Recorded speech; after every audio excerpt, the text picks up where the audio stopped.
Not bad. Fairly simple ride plan today. Pretty much just climbing as much as I can. Everything in zone 2, zone 3, so nothing crazy hard, just going up. So, just trying to get as much elevation as I can in about 4 hours.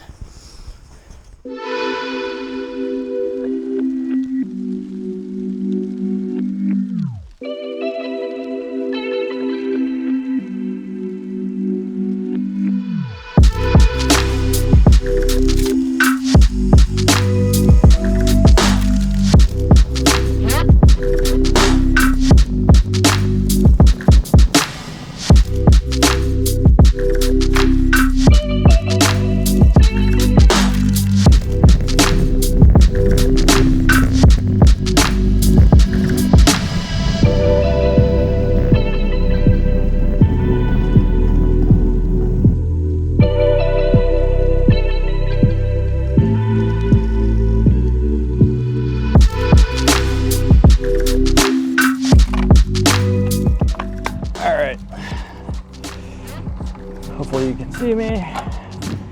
Just rolling up sort of the biggest main climb here today. I think I'll probably do loops of this. And now we got a dump truck. I'm gonna try to one bang this. One take. So I'm gonna do the short form stuff, and I wanna mix in something a little different.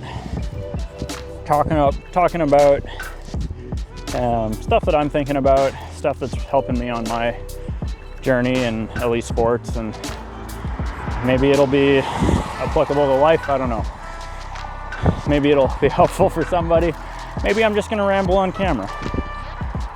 Whatever. So you may have heard the saying, living rent-free in somebody's mind. Living rent-free in somebody's head. Oh, I'm living rent-free in so-and-so's head. And I've been thinking about that a lot lately, because I think that for elite sports, that's not a bad thing. That concept is a really valuable concept to be aware of and use. Now, let's just use an analogy real quick. So you've got a house with a room, and your friend moves in. Without you really, they sort of like wheedle their way in. They're like, hey, can I stay for a week? You're like, sure. A month later, still there. You got a couple options. Well, 2, 3 actually. You've got 3 options. Number 1, just be a pussy. Let them walk all over you. Let them stay there. Number 2, charge them rent. come to an agreement, charge them rent. Okay. Third and last option, you evict them. And I think, like, to take this analogy back to what we're talking about, everybody has people that live rent-free in their mind. Don't care who you are. I don't care what level of sport.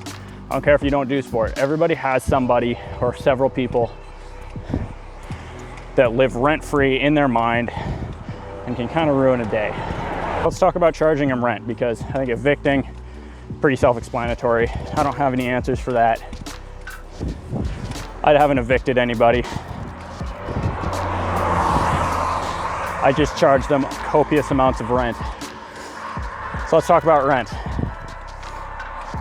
This is the way I do it. People that live in my mind don't get to live rent-free. They're there. I know they're there.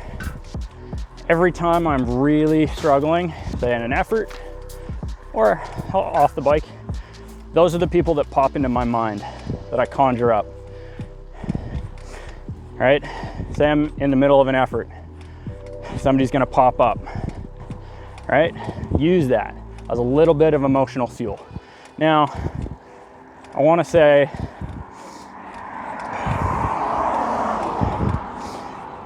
I don't think you should be riding on emotion. for your efforts. I think it should all be clinical, precise, right? Laser focused, but some days it's not like that. Some days you have to fall back on emotion. And I think charging people that live in your mind rent is a really good way of evoking emotion when you're in the middle of something hard. All right, I'm in the middle of a hard effort. I'm really struggling. Somebody pops into my mind. They're not gonna beat me.